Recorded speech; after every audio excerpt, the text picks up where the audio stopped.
कहानी का पूरा आनंद लेने के लिए कहानी के पिछले भागों को ज़रूर देखें। उसका लिंक मैं आपको डिस्क्रिप्शन बॉक्स में दे दूंगी और साथ में कमेंट बॉक्स में पिन भी कर दूंगी, तो आप वहां से भी जाकर देख सकते हैं।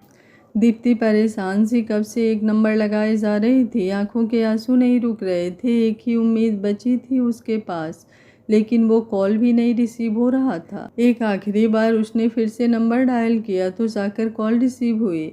हेलो कनिष्क, वो कांपते शब्दों में बोली। जी आप कौन? कनिष्क सर तो अभी एक मीटिंग में बिजी हैं, बार बार कॉल आने पर मैंने उठा लिया। उनसे बात करा दीजिए मेरी प्लीज़। सॉरी मैम, पर मीटिंग के टाइम सर किसी से भी बात नहीं करते। आप बताइए तो उन्हें कि उनकी दीप ने कॉल किया है। मैं आपके हाथ जोड़ती हूँ, मेरी बात करा दीजिए उनसे, बहुत ज़रूरी है। वो लगभग गिड़गिड़ाते हुए बोली और वो शख्स अब हाँ किया और उसने जाकर मीटिंग रूम का दरवाज़ा खोला ही था कि एक कड़कती हुई आवाज़ उसे सुनाई पड़ी। Have you lost your mind? Kanishk को जलती निगाहें उस पर थी, जिससे उसने डर कर सिर झुका लिया। वहीं दीप्ति ने अपने होठों को आपस में जोड़ खींच लिया। पूरी तरह बदल चुका था वो। जिस चेहरे पर हमेशा मुस्कुराहट रहती थी, वो एकदम गंभीर सा हो चुका था। सो सॉरी सर, एक इम्पॉर्टेंट कॉल थी आपके फ़ोन पर और वो बहुत रिक्वेस्ट कर रही थी। कनिष्क ने गुस्से से उसे देखा और जाकर फ़ोन छीन लिया। उसे पता था कुछ बहुत ही ज़रूरी होगा, वरना किसी में इतनी हिम्मत नहीं कि उसे ऐसे डिस्टर्ब करे। उसने फ़ोन कान से लगाकर हेलो किया, लेकिन जवाब में बस खामोशी मिली। लेकिन वो भी बता चुकी थी उसे कि दूसरी तरफ कौन है। क्यों फ़ोन किया है मेरे पास? आज दीप्ति मिश्रा कहाँ से मेहरबान हो गई, बताएंगी ज़रा? उसके शब्दों में छुपा ताना उसका दिल चीर रहा था। फिर भी वो खुद को संभालते हुए एक ही सांस में बोल गई, पापा का बहुत बड़ा एक्सीडेंट हो गया है। उनके इलाज के लिए मुझे 4.5 लाख रुपए चाहिए। तुम दे दो, मैं धीरे धीरे करके सब वापस कर दूंगी। प्लीज़ मना मत करना, बहुत ज़रूरत है इस वक्त। और ये सुनकर कनिष्क के चेहरे पर व्यंग भरी मुस्कान आ गई। कभी मना किया है मैंने? हर बार इनकार तो तुम्हारा ही था, कहकर उसने कॉल कट कर दी। इतने महीनों में वो मर रहा था उसके लिए, लेकिन उसने हाल तक नहीं पूछा। उस दिन संभव के पास भी तो कॉल किया था कनिष्क ने, लेकिन तब भी वो बात नहीं की। और आज कॉल भी किया तो बस अपने मतलब के लिए। और यही सब सोचकर वो खुद शर्मिंदगी महसूस कर रही थी। लेकिन इस वक्त बस पैसे ज़रूरी थे।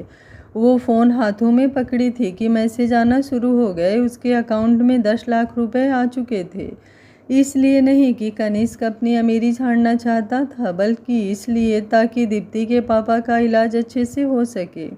दी मैं हॉस्पिटल जा रही, पैसों का इंतज़ाम हो गया है, वो आराधना से बोली। पैसे कहाँ से आएंगे, ये सोचकर सब परेशान थे। किससे बात की तूने और इतने पैसे कैसे मिले? आराधना ने तुरंत ही उससे सवाल किया। दी अभी के लिए बस पापा ज़रूरी हैं। क्या हुआ, कैसे हुआ, ये सब बाद में बताऊंगी, कहकर वो जल्दी से बाहर निकली कि मौलिक उसके सामने आ खड़ा हुआ। तुम? अंकल के बारे में सुना, चलो मैं भी हॉस्पिटल ही जा रहा था, वो बोला। और कोई दिन होता तो शायद दीप्ति इतनी आसानी से उसके साथ जाने के लिए इनकार कर देती, लेकिन अभी उसे जल्द ही हॉस्पिटल पहुंचना था, तो बिना कुछ बोले उसके साथ बाइक पर बैठ गई। जीजू आप पैसे जमा करा दीजिए जल्दी से, ताकि पापा का इलाज शुरू हो सके। वो जैसे ही हॉस्पिटल पहुंची, भागती हुई सीधे जीजू के पास आकर बोली। उन्होंने सिर झुका लिया। जीजू आप चुप से खड़े क्यों हैं, जल्दी कीजिए ना, ताकि मेरे पापा का इलाज शुरू हो सके। और मम्मा वो कहाँ हैं, बताइए ना जीजू। वो उन्हें चुप देखकर झल्लाते हुए तेज आवाज़ में चिल्लाई। दीप्ति शांत हो जाओ, पहले कुछ बोलने तो दो उन्हें। मौलिक दीप्ति को चुप कराता हुआ बोला। जीजू क्या हुआ, बताइए, आप कहाँ हैं अंकल और आंटी जी? संभव वो कैसा है, मौलिक ने उनसे पूछा। संभव ठीक है, पापा को नॉर्मल वार्ड में कर दिया गया है। उनकी नब्ज़ बहुत धीमी हो गई है, ऑपरेशन से भी कोई फ़ायदा नहीं होगा। अब उनके पास बहुत कम समय है। वो किसी तरह खुद को संभालते हुए बोले गई। दीप्ति संभल नहीं पाई और धम्म से वहीं गिर गई। दीप्ति, जीजू तुरंत उसके पास बैठे और उसे संभालने लगे। संभालो बेटा खुद को, ऐसा नहीं करते, वो उसके सिर को सहलाते हुए बोले। तो वो रोते हुए उनसे लिपट गई। नहीं जीजू, ऐसे कैसे, पापा मुझे छोड़कर जा सकते हैं? मुझे मेरे पापा चाहिए जीजू, कुछ भी कीजिए। डॉक्टर को बोलिए ना कि उन्हें जितने पैसे चाहिए हम देने को तैयार हैं। वो बस मेरे पापा को बचा लें, मुझे मेरे पापा चाहिए। आप सुन रहे हैं ना जीजू? वो रोते हुए बोले जा रही थी। एक पूरा दिन बीत चुका था। कहाँ आज ही के दिन वो दुल्हन बनने वाली थी। उसके पापा कितनी खुशी से तैयारियों में लगे हुए थे। और क्या हो गया था? सच्ची कहते हैं ज़िंदगी का कोई भरोसा नहीं, कब हो ना हो। दीप्ति, तुम तो मेरी बहादुर बच्चा हो ना, रोना बंद करो, उठो, चलो मेरे साथ, पापा से मिलना है ना। वो उसे उसकी जगह से उठाते हुए बोले और शांत करा करके रूम में ले आए। जहाँ पवन जी थे वहीं सुमित्रा जी और संभव भी थे। उन्होंने आराधना को भी बोल दिया था कि वो भी हॉस्पिटल आ जाए। पापा, वो दरवाजे के पास खड़े होकर धीमी सी आवाज़ में बोले। सामने पवन जी निस्तेज से बिस्तर पर पड़े थे। मुंह में ऑक्सीजन मास्क लगा था, मशीनों के बीच घिरे हुए। वो भागते हुए आई और उन्हें देखते ही एक बार फिर उसके रुके हुए आंसू गालों पर आ गए। पापा उठिए ना, आप तो कह रहे थे कि आपको मेरा कन्यादान करना है, तो उठिए ना पापा, देखिए आज ही तो है मेरी शादी, उठिए पापा, देखिए मेहंदी भी लग गई है। वो बदहवास सी बोले जा रही थी कि एक जोरदार धक्का उसे लगा और वो कुछ दूर जाकर गिरी। उसका सिर वहीं रखी मेज से टकरा चुका था और ये धक्का दिया था उसे सुमित्रा जी ने। खा गई ना इन्हें भी, तो अब क्या लेने आई है? अपनी माँ को तो पहले ही खा गई थे ना, हमारी खुशियाँ भी नहीं देखी गई तो उससे। अरे डायन भी साथ घर छोड़कर वार करती है, तू तो अपनी ही बाप के पीछे पड़ी। नहीं माने, ये तेरे ब्याह के लिए क्या क्या करने को तैयार थे। मैंने कहा इतना ही मन है तो करो अपनी। कितने खुश थे, लेकिन सब बर्बाद हो गया। मेरी आंखों के सामने भी मत आना, वरना मैं क्या कर जाऊंगी नहीं पता, वो सिसकते हुए बोली। संभव भी कुछ नहीं बोला, उसे खुद कुछ होश नहीं था अपने पापा को इस हालत में देखकर। और तभी पवन जी की सांसें उखड़ने लगी। पापा! संभव आराधना दोनों साथ ही चिल्लाए। आराधना भी आ गई थी और फिर एक बार के लिए उनकी आंखें खुली। उन्होंने सबकी तरफ देखा और हमेशा के लिए अपनी आंखें मूंद ली। अब इस संसार में उनके परिवार में क्या हो रहा था इससे उन्हें कोई वास्ता नहीं था। बस रोने की आवाज़ें गूंज रही थी जिससे किसी का भी दिल तड़प उठे। पवन जी के शव को लेकर लोग घर आ चुके थे और शोक जताने के लिए पूरा मोहल्ला इकट्ठा था, जिससे कई तरह की बातें सुनाई पड़ रही थी। आज कहाँ शहनाई बजने वाली थी इनके घर, और देखो तो क्या हो गया। अरे बहन जी, मुझे तो लगता है इनकी बेटी ही इनके लिए अब सगुनी है। कुछ न कुछ बुरा होता ही रहता है इनके घर। बताओ तो, शादी के ही दिन ये सब हो गया। इसकी माँ भी तो ऐसे ही गई थी बेचारी, जब ये छोटी थी तभी खत्म हो गई थी। क्या होगा सुमित्रा का? बेचारी ने क्या क्या नहीं किया, कैसे कैसे करके संभालेगी सब। लड़की की क्या गलती, सारा दोष तो इसमें इसकी किस्मत का ही है। कितनी अजीब बात है ना, लोगों के मुंह कभी बंद नहीं होते। कुछ अच्छा होगा तो भी उसमें वो कुछ ना कुछ कमी निकालते रहेंगे, और कुछ बुरा हो जाए तब भी इनके मुंह कभी बंद नहीं होते। ये तक नहीं सोचते कि दूसरे के कानों में ये शब्द कांच की तरह पिघल रहे होंगे। सारी बातें सुमित्रा जी के कानों तक पहुंच रही थी और दीप्ति भी सब सुन रही थी, लेकिन कुछ बोलने की हिम्मत नहीं थी। बस एक कोने में रोते हुए पड़ी थी। दीप्ति के पिता का शव अंतिम संस्कार के लिए ले जाया गया, जिसमें सारे मर्द चले गए थे, और अब सुमित्रा जी ने दीप्ति को खींचते हुए घर से बाहर धकेल कर खड़ा कर दिया। मम्मा, मम्मी, मम्मी रहने दीजिए ना, इसमें उसकी क्या गलती है। मम्मी प्लीज़, आपका दर्द समझते हैं हम, लेकिन इतना भी मत गलत कीजिए उसके साथ। आराधना उनके पीछे आते हुए चिल्ला रही थी। रहने ही दिया है अब तक, तुम्हें और संभव को भी नहीं खो सकती अब, और ये इसकी छाया जिस पर भी पड़ेगी वो कभी खुशी से नहीं रह पाएगा। वो बोली और दीप्ति के मुंह पर ही दरवाज़ा बंद कर दिया। आराधना बोलती रही, अपनी माँ को रोकती रही, लेकिन उन्होंने एक भी नहीं सुनी उनकी, और दीप्ति, उसके तो मुंह में जैसे जुबान ही नहीं बची थी। अब क्या हो रहा है इस बात से उसे कोई फर्क नहीं पड़ता था। लड़ती भी तो आखिर किस हक से। उसका कोई अपना बच्चा ही कहाँ था। अब माँ नहीं थी अब तक, लेकिन पापा तो थे। आज से तो वो भी नहीं रह गए थे। उसका दुख शायद बहुत बड़ा था, जो उसके अश्कों के साथ ही आज कुदरत भी रो रही थी। मूसलाधार बारिश हो चुकी थी और दीप्ति बिना किसी मंजिल के अनजान रास्ते पर निकल पड़ी थी। जाने से पहले जाने कितनी देर तक वो उस दरवाजे को निहारती रही, उस दीवार, उस आंगन को देखती रही, जहाँ उसके पापा की यादें बसती थी, जहाँ उनके साथ उसने अनगिनत पल बिताए थे।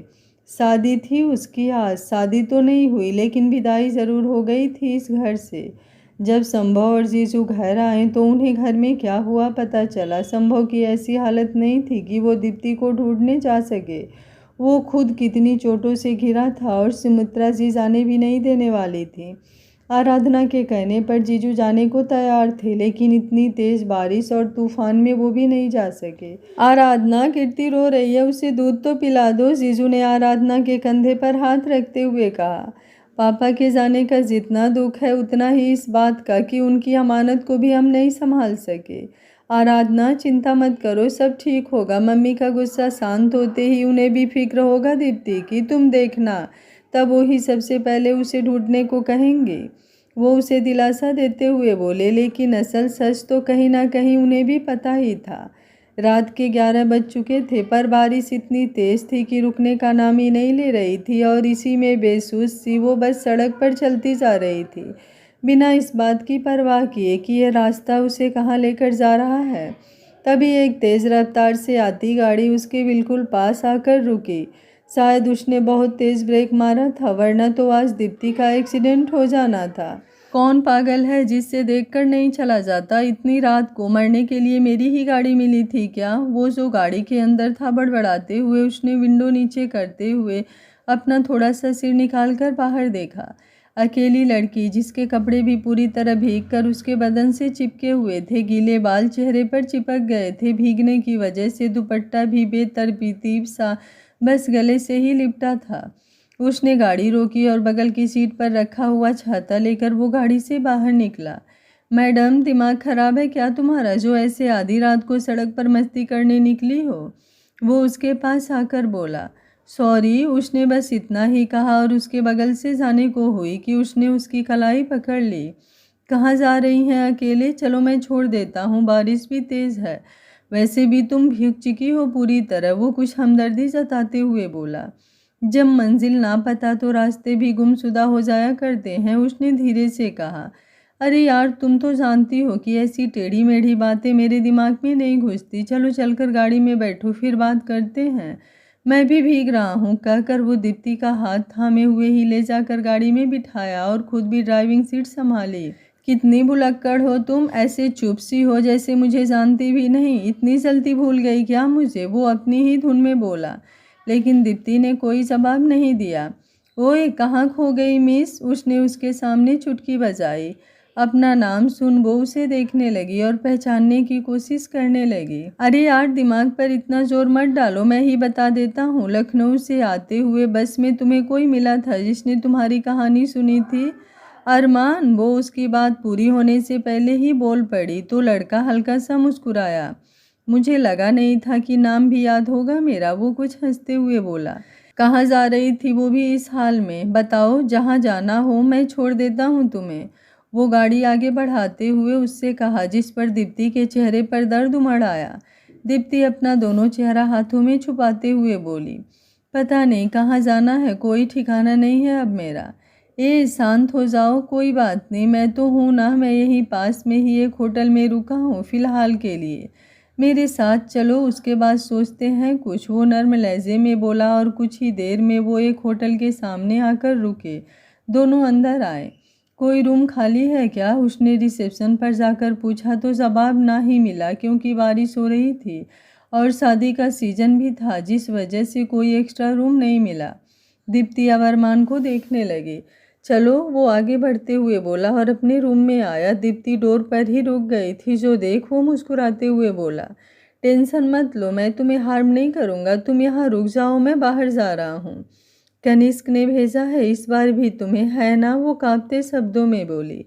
ये साला, इसे मैंने बोला था कि मत बताना मेरे बारे में, बाद में भी ज़रूरत पड़ सकती है, लेकिन इसे कोई बात हजम नहीं होती, कुछ पेट में नहीं पचता इसके। वो मन ही मन गुस्से से बड़बड़ाया। भेजा तो उसने ही है, लेकिन तुम्हारे लिए नहीं, ऑफिस के काम से। मैं तो बस एक हफ्ते के लिए आया हूँ यहाँ, आज रास्ते में तुम मिल गई अचानक से। वो बोला, उसने सच ही तो बोला था। कपड़े गीले हैं, चेंज कर लो, कबर्ड में से कुछ पहन लो, मैं बाहर जाता हूँ, कहकर वो लैपटॉप उठाकर बाहर चला गया, दीप्ति को हजार उलझनों के बीच छोड़कर। कैसा शख्स था वो जिससे उसने प्यार किया था, कभी उसका पीछा ही नहीं छोड़ता था, कभी जानबूझकर तो कभी अनजाने ही, हर बार उसके साथ खड़ा हुआ था वो।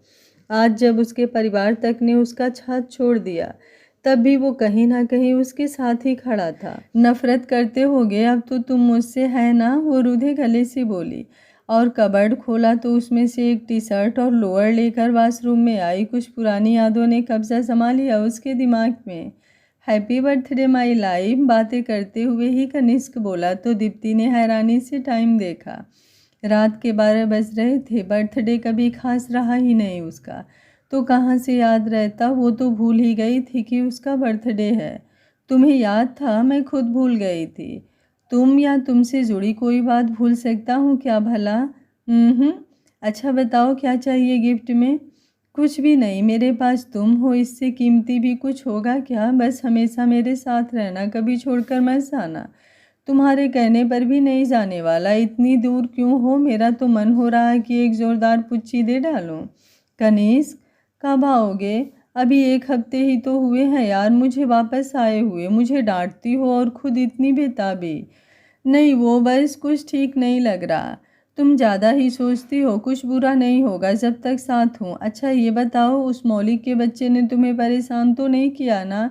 नहीं, अब तो मुझसे बात भी नहीं करता। तुमने कुछ किया है क्या? ना ना, इतना शरीफ बंदा हूँ मैं, और मल्लिका मुझ पर ही शक किए जा रही है। तुम्हारी सारी शराफत मुझसे ज़्यादा अच्छे से कोई जानता भी नहीं होगा। दिल ले जाती हो मेरा ये सब बोलकर। सो जाओ, अब बहुत बातें आने लगी है तुम्हें। ओह हाँ, तुम्हारा सुबह स्कूल भी तो है, पहले बोलना था ना। Good night, love you. Good night, उसने मुस्कुराते हुए टाइप किया और फ़ोन की स्क्रीन चूम ली। शायद ये उसकी ज़िंदगी की आखिरी खुशहाल रात थी कनिष्क के साथ। सुबह कुछ और ही होने वाला था। सुबह वो सोकर उठी, डेली वर्क हुए और उसके के लिए रेडी हो रही थी कि सुमित्रा जी के तीखे शब्द उसे सुनाई पड़े। वो उनका बड़बड़ाना सुनकर बाहर आई तो देखा मौलिक घर आया हुआ था। उसके चेहरे पर एक कुटिल मुस्कान थी। अच्छा चाची जी, मैं चलता हूँ फिर, कहकर वो बाहर निकल गया। उसके जाते ही सुमित्रा दी ने एक पेपर पवन जी की तरफ बढ़ाया। देख लीजिए अपनी लाडली के कारनामे, बहुत गर्व होता है ना आपको इस पर। कहते हैं ये करेगी वो करेगी आपकी ये बेटिया, और देखिए क्या कर रही है।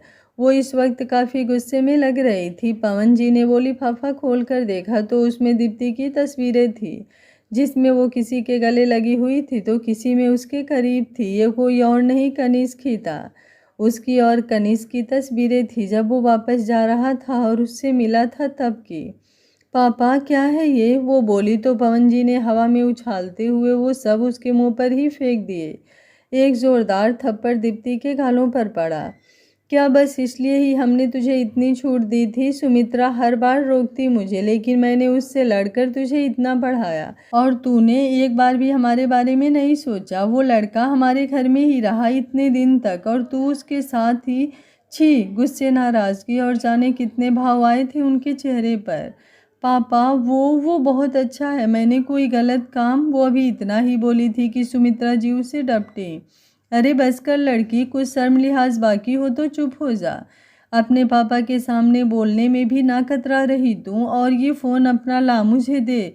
जब देखो तब इसी में लगी रहती है, इसी का नतीजा है आज ये सब। मम्मा पापा, वो कनिष्क वो बुरा नहीं है और हम बस बहुत अच्छे दोस्त। दीप्ति मुझे कुछ नहीं सुनना, अभी के अभी कमरे में जा। उनकी आवाज़ काफ़ी सख्त थी। सुमित्रा जी ने उससे उसका फ़ोन भी ले लिया था। कुछ देर बाद संभव उसके कमरे में आया। दीप्ति जो रो रही थी उसने अपने आंसू साफ किए। संभव बोला, मैंने तेरे से पहले भी पूछा था कि कोई हो तो बता दे, लेकिन तूने कुछ नहीं बताया। पहले से मुझे पता होता तो मैं कुछ तो करता ही। दीप्ति बोली, संभव तू मेरा एक काम करेगा? संभव बोला, हाँ बोल। दीप्ति बोली, मुझे कनिष्क से एक आखिरी बार बात करनी है, प्लीज़ मेरे भाई, बस इतना कर दे। उसके बाद कभी भी मैं तुझसे कुछ भी नहीं बोलूँगी, प्लीज़। संभव ने अपना फ़ोन उसकी तरफ बढ़ा दिया। दीप्ति ने कनिष्क का नंबर डायल किया। कुछ ही देर में कॉल रिसीव हुई। हेलो, कौन? वो उधर से अलसाई सी आवाज़ में बोला, शायद अभी तक सो ही रहा था। कनिष्क? दीप तुम इतनी सुबह सुबह, और ये नंबर किसका है? तुम्हारा फ़ोन क्या हो गया? I am sorry. सॉरी? अब ये क्यों? वो आंख मसलते हुए उठकर बैठ गया। आज के बाद मुझसे कांटेक्ट मत करना। ये कहते हुए उसने अपनी आंखें भींच ली। आंखों से आंसू लगातार बह रहे थे। दीप, सुबह सुबह मैं मजाक के मूड में बिल्कुल भी नहीं हूँ, दिमाग मत खराब करो मेरा। यही सच है, मैंने पहले भी मना किया था ना कि हमारा साथ कभी नहीं होगा, और शायद वो दिन आ गया। पापा नहीं चाहते कि मैं तुमसे बात करूं, उन्हें सब पता चल गया है।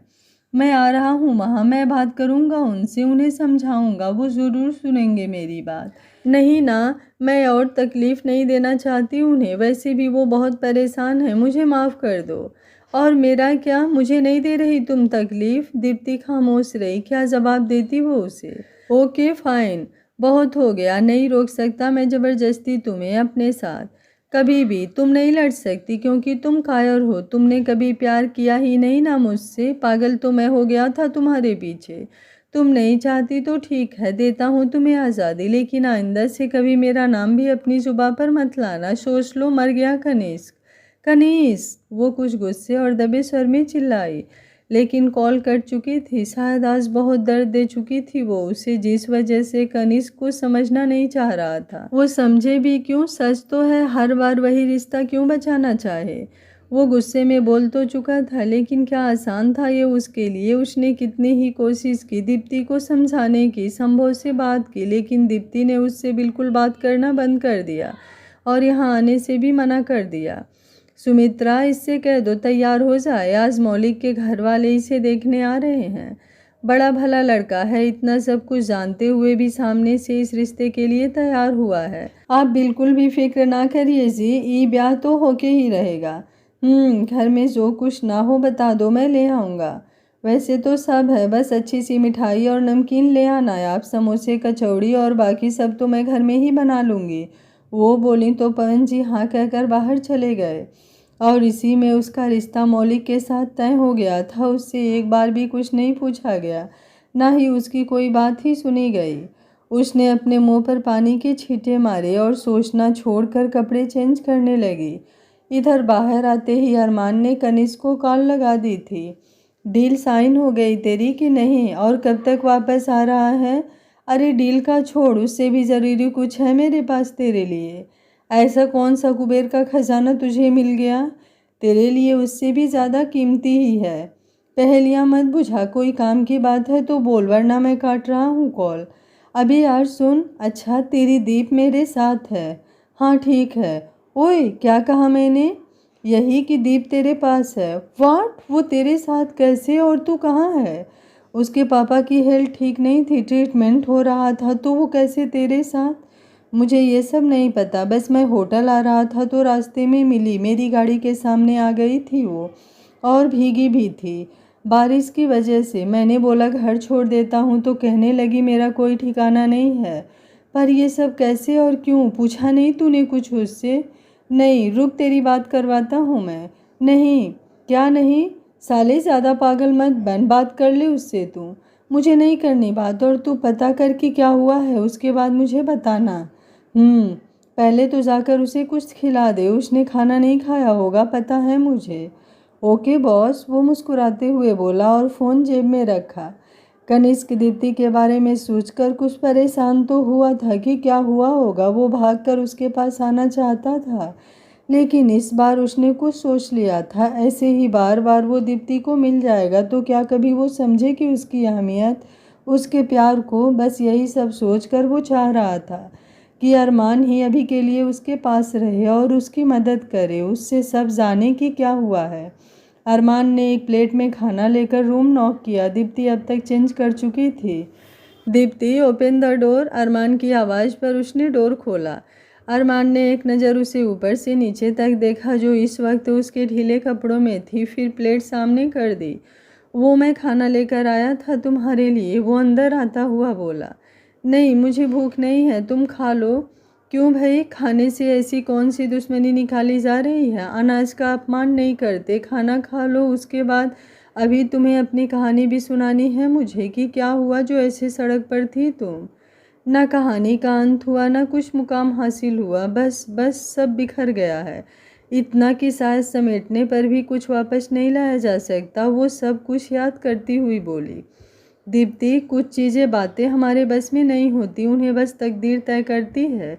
लेकिन कुछ फैसले हमारे हक में होते हैं जिन्हें लेने में हमें देर नहीं करनी चाहिए, चाहे 1000 रास्ते बंद हो जाएं, लेकिन वो एक तो हमेशा खुला है, वो उसे समझाते हुए बोला।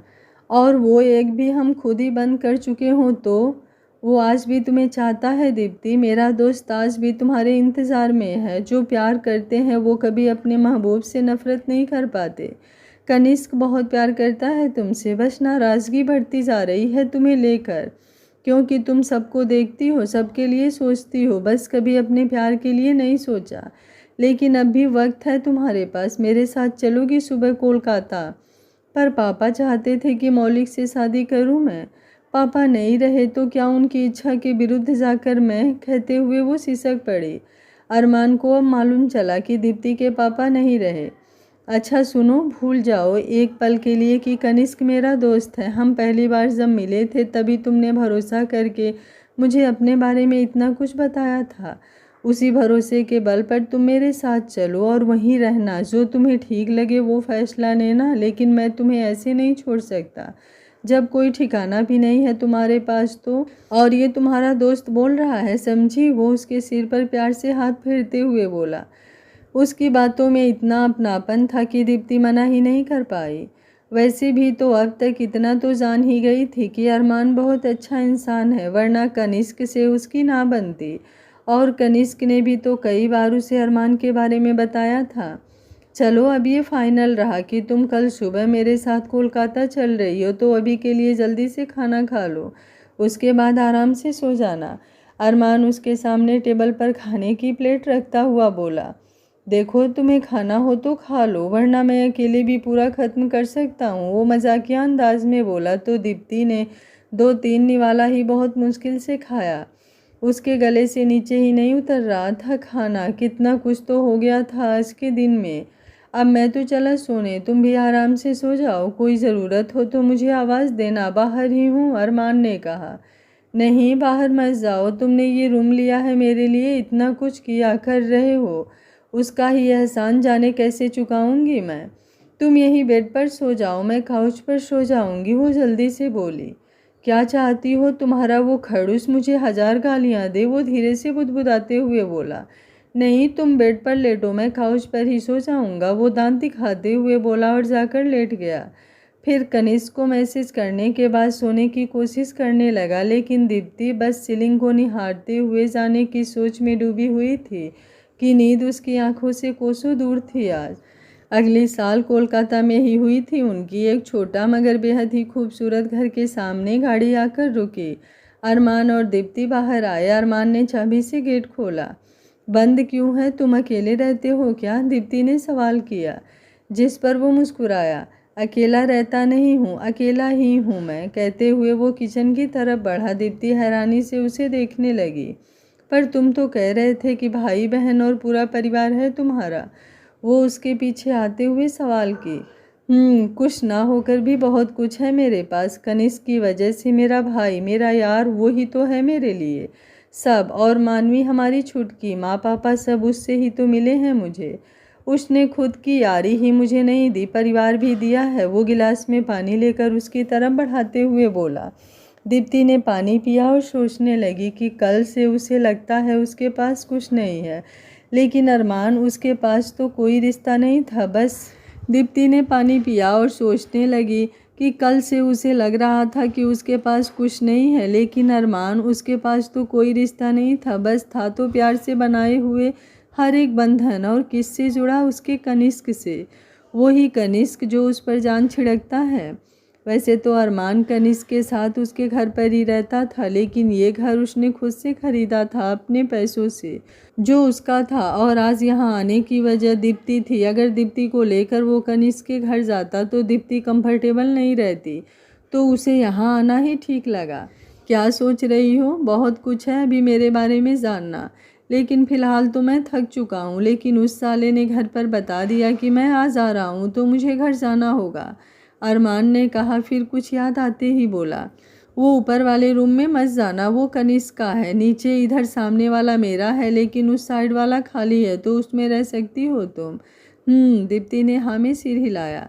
मैं जाता हूँ, तुम ध्यान रखना अपना, जल्दी आ जाऊँगा मैं, कहकर वो बाहर निकल गया। गाड़ी की तरफ वो बढ़ा ही था कि देखा तो उसमें कनिष्क बैठा था, जो देखकर उसकी आंखें गुस्से से सिकुड़ गई। वो गाड़ी में आकर बैठा और बैठते ही कनिष्क की बाजू पर एक पन जड़ दिया। कमीने, जितने झूठ मैंने अपनी पूरी ज़िंदगी में नहीं बोले उतने तो कल से बोल चुका हूँ तेरी वजह से, वो गुस्से से बोला, जिस पर कनिष्क हंस दिया। अपने भाई के लिए तू इतना नहीं कर सकता? बस कर। हाँ, ये लड़कियों की तरह इमोशनल ड्रामे मत कर मेरे सामने। तो तू बस यही बोल बोल कर सारे कांड करा जाता है। मैंने उससे कहा कि घर जा रहा हूँ सबसे मिलने, और आया कहाँ तेरे पास। तो घर भी घूम लेना ना, वैसे भी तेरे लिए गुड न्यूज़ है। अब कौन सी बुरी खबर बाकी है, सुना ही दे वो भी, वो मुँह बनाते हुए बोला। कनिष्क गुड न्यूज़ बोल रहा, मतलब पक्का था कि कुछ गड़बड़ ही होगी। माँ तेरे लिए लड़की देख रही हैं, उन्हें बहू चाहिए। कनिष्क का इतना कहना था कि अरमान चिल्लाया, पागल वगल हो गया है क्या? शादी और मैं, मुझे नहीं करनी। तू कर लेना, वैसे भी तेरी तो लड़की भी सेट है, तू ज़्यादा मरा जा रहा है उसके लिए, तू ही कर, मैं बोल दूंगा माँ से, अरमान ने कहा। तो कनिष्क ने उसे घूरते हुए गाड़ी आगे बढ़ा दी। हाँ तो मेरी सेट है, लेकिन तेरी भी तो होनी चाहिए। मैंने क्या कहा था, भूल गया? दोनों यार एक ही मंडप में फेरे लेंगे, वो मुस्कुराता हुआ बोला। कनिष्क, मिल लेना उससे। कुछ देर के बाद अरमान गंभीरता से बोला। तो कनिष्क, जो अब तक मस्ती मजाक कर रहा था, उसका चेहरा भी गंभीर हो गया। वो दोनों 1 घंटे बाद वापस से अरमान के घर के सामने खड़े थे। मैंने बहुत सोच कर ही कुछ फैसला लिया है मान, अब तू मजबूर मत कर प्लीज़ किसी बात के लिए, वो बोला। तो अरमान ने उसे ज़्यादा फोर्स नहीं किया। चल ठीक है, मैं जाता हूँ, तू उसे ये सारा सामान दे देना, लेकिन मेरा नाम मत लेना, कहकर कनिष्क वहाँ से चला गया। अरमान ने गाड़ी से सारे शॉपिंग बैग्स निकाले और अंदर आया। दीप्ति कहीं नहीं दिखी तो उसने उसे आवाज़ दी। हाँ, वो किचन से हाथ साफ करते हुए बाहर आई। तुम किचन में क्या कर रही थी? खाना बना रही थी।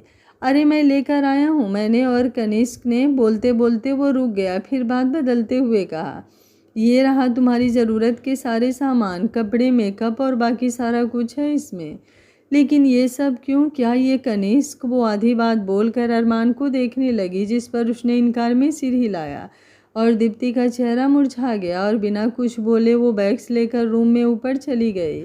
आज का पार्ट आपको कैसा लगा कमेंट बॉक्स में अपनी राय देना बिल्कुल मत भूलिएगा। आगे आने वाले पार्ट बहुत ही इंटरेस्टिंग होंगे, इसलिए कहानी से जुड़े रहिए, और कहानी पसंद आ रही है तो वीडियो को लाइक, शेयर एंड चैनल को सब्सक्राइब कर लीजिएगा। Thank you for watching. मिलते हैं कहानी के अगले भाग में।